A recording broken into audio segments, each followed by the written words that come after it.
안녕하세요. 책할머니입니다. 오늘도 단순한 용서의 힘 계속 읽어나가겠습니다. 오늘 제목은요. 하나님을 용서하십시오 라는 제목이에요. 들으시는 순간 당황하셨죠. 어머나 당돌해라. 우리가 하나님을 용서하다니 하나님이 우리의 용서를 받으실 분이야? 우리가 감히 어떻게 하나님을 용서해?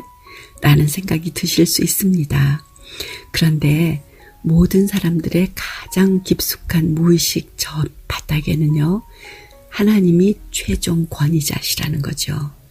마치 어린아이가 돌부리에 걸려 넘어지고는 엄마한테 떼쓰고 울고 엄마를 원망하는 거하고 똑같이 우리는 감당하기 어려운 아픈 일을 당했을 때 저 밑바닥에서 하나님을 향해서 분노하고 왜 그때 전능하신 하나님이 그 일을 허락하셨죠? 왜 그 일을 보고만 계셨죠?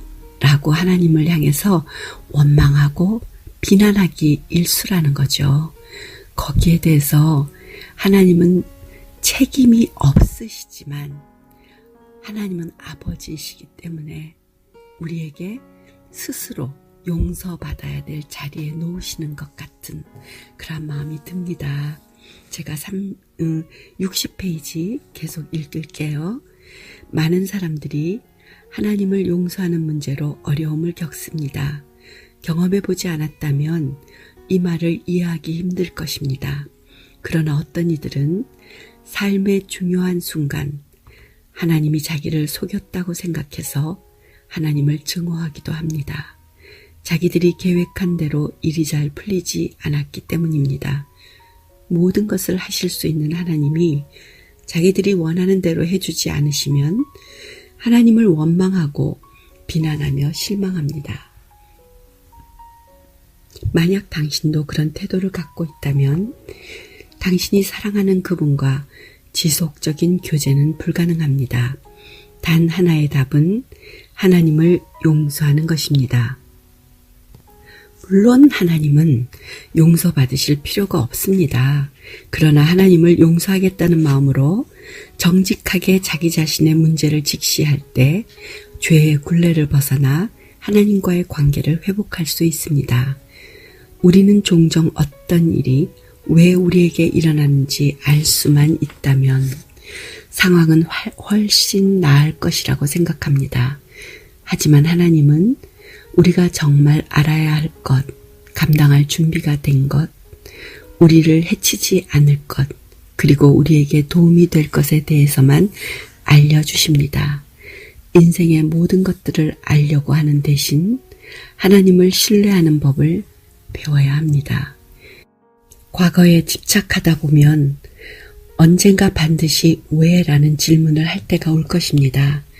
하지만 그런 질문 대신 하나님께서 당신의 아픈 상처를 빛나는 별로 바꾸어 주시기를 기대하십시오. 하나님이 당신 마음의 어두움을 모두 걷어내고 주님의 아름다운 빛으로 채우시도록 하십시오. 정결하게 하고 감찰하시는 하나님의 빛에 당신의 마음을 여십시오. 그럴 때 어두움과 두려움과 슬픔 속에 살았던 우리는 빛과 평안과 기쁨 안에 거하게 될 것입니다. 하나님께서 우리 삶의 모든 부분을 생명의 영으로 채우시고 우리는 자유로워질 것입니다.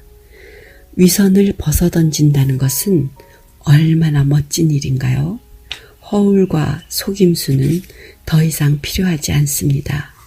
빛 가운데로 걷는 것은 정말 놀라운 일입니다.